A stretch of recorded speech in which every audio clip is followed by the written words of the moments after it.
and we are ready for the final one, and that is purpose.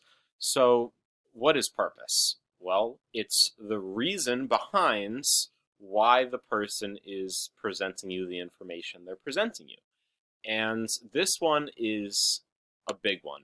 So there are three main reasons people will try and present information to you.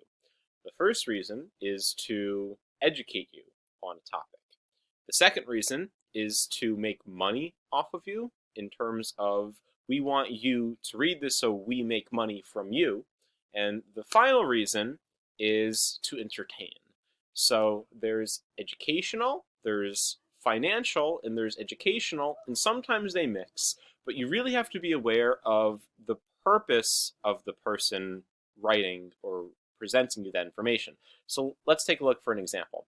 So if we were to take a look at this website we looked at before by Sue Halpern, let's figure out what her purpose is. Well, she's writing an article for The New Yorker.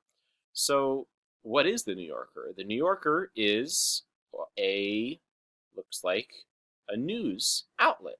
Now, let's find out if The New Yorker is a profit or a not-for-profit organization. So let's look up The New Yorker and figure out what it is. So The New Yorker is an American weekly magazine featuring journalism. So is The New Yorker for profit?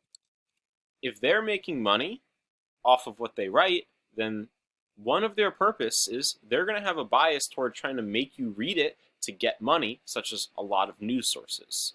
So if you look over here, they are profitable. So this person may be writing for giving you information, which could be educational, but it's also for profit. So citing someone like this isn't necessarily a good thing in terms of being unbiased, where you don't have like someone trying to convince you of something for financial gain. I mean, that's basically like you going to McDonald's and going up to the person working at McDonald's and be like, hey, who has the best burgers?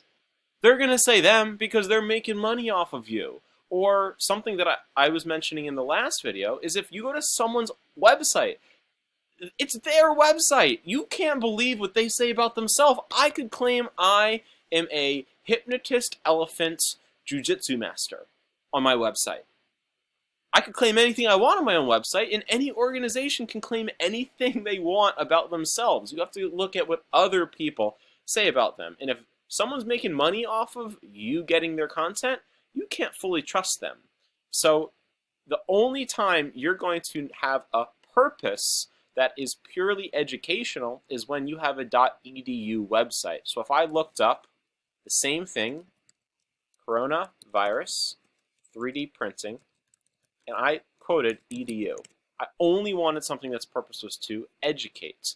We have a educational source over here where it's posting about 3D printing. Now, this person, the author, I could check into her if I wanted, but in order to get onto an educational website, it can't be for profit. There's nothing anywhere on this website that has anything that could get you money. So be aware of the reason behind why someone is presenting you to a source. And there are also other types of sources. Certainly a news article might be educational, it might be for profit, but it also might just be to entertain you. Sometimes your goal of reading something is it's just funny, and there's a lot of media out there that pokes fun of stuff, and the purpose is entertainment. And a very common and popular website is The Onion. And The Onion writes news articles, but the news articles are not meant to teach you anything.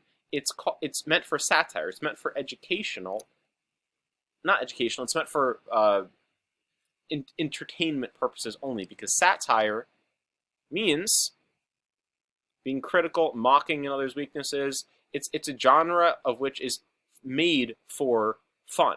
It's not for accuracy. So when you're reading something, figure out the purpose of why that source exists. Look for bias to see if it's a news thing, which could be financial. Look into the author and see, is the author only writing about educational articles, or is the author writing about news articles who makes money. And by the way, they're a salaried employee of that place. So if they work for the New Yorker, they're getting paid by the New Yorker. So if they don't write stuff that gets viewers, goodbye. Does the source present multiple points of view on the topic? So this one's a big one. And this one's hard to explain, but there's nothing in your life that you'll ever read that is unbiased. Everything you read has a bias, even a small one. The only way to ever get truly unbiased material is to do something that very few people do. Where, let's say, for example, me, I firmly believe that everyone should have a right to get an abortion.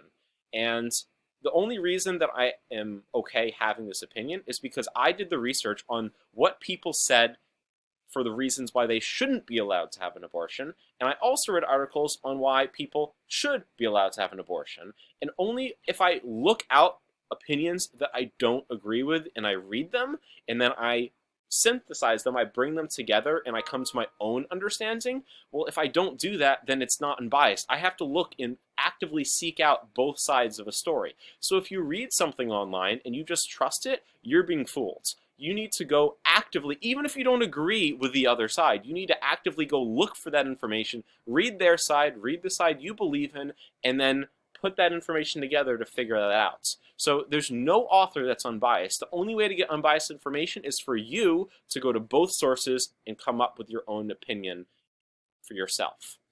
And finally, when you're reading something, is the language meant to evoke a strong emotional response?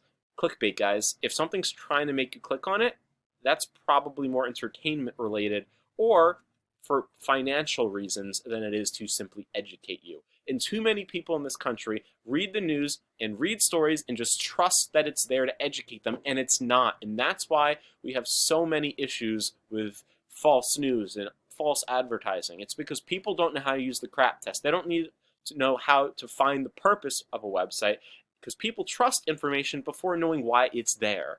So don't be fools.